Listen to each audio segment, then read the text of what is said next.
Without hesitation, the woman placed her hand into the basin, and the little dragon immediately recognized her as its mother. When the man clearly saw her face, he was stunned to realize that she was the woman who had saved his life 6 years earlier. 6 years ago, the woman had been the daughter of a wealthy businessman, but she was framed by her adopted sister and falsely accused of leaking commercial secrets. The shock was so great that her grandmother fell into a vegetative state. In the end, the woman was sent to prison, while the adopted daughter, shamelessly, took possession of everything that should have belonged to her. However, the woman survived this catastrophe and by chance came into contact with the prince of the dragon clan. She gave birth to an adorable little girl, and at the same time, without anyone noticing, laid a dragon egg. That egg was mistaken by a nurse for medical waste and was picked up by a mysterious man. 6 years later, the woman returned to the country with her daughter. Because of her special bloodline, 2 dragon horns grew on the little girl's head, making her look like a monster in the eyes of others. At that moment, the sky suddenly filled with dark clouds, and the territory of the dragon clan was thrown into turmoil. The little girl roared in anger, "Don't bully my mommy!" The malicious woman who was attacking her was instantly struck down by divine punishment. When a man arrived at the scene, there was already no one there. This man was none other than the CEO of the group, and also the dragon king who had met the woman 6 years earlier. He sensed an aura very similar to his own from the same bloodline. Without realizing, it came from his second daughter,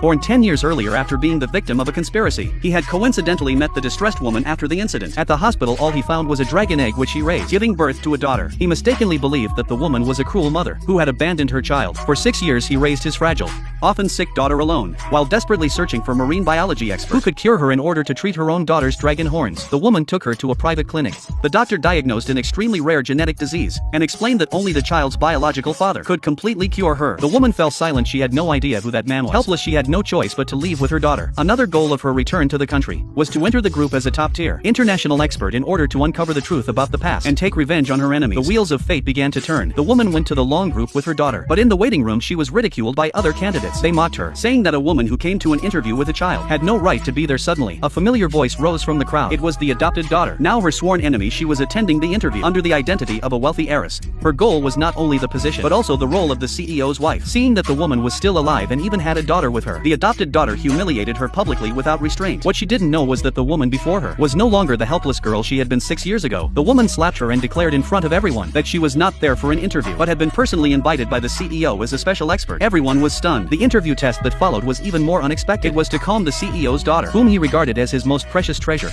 Facing the little dragon with its explosive temperament, no one knew what to do to gain the CEO's favor. The adopted daughter even went so far as to smear food on her fingers. At that critical moment, the woman felt an inexplicable pain in her heart. She forcefully pushed the adopted daughter away, preventing an imminent tragedy. Under everyone's astonished gaze, the woman slowly stepped forward toward the agitated little dragon. An incredible scene unfolded. The dragonling, which had been ferocious just moments earlier, instantly became gentle and obedient under her touch. The CEO, who had been watching from the entrance, witnessed everything. The woman simply dipped her hand into the basin, and the little dragon immediately recognized her as its mother. When the Dragon King recognized the woman's face, he understood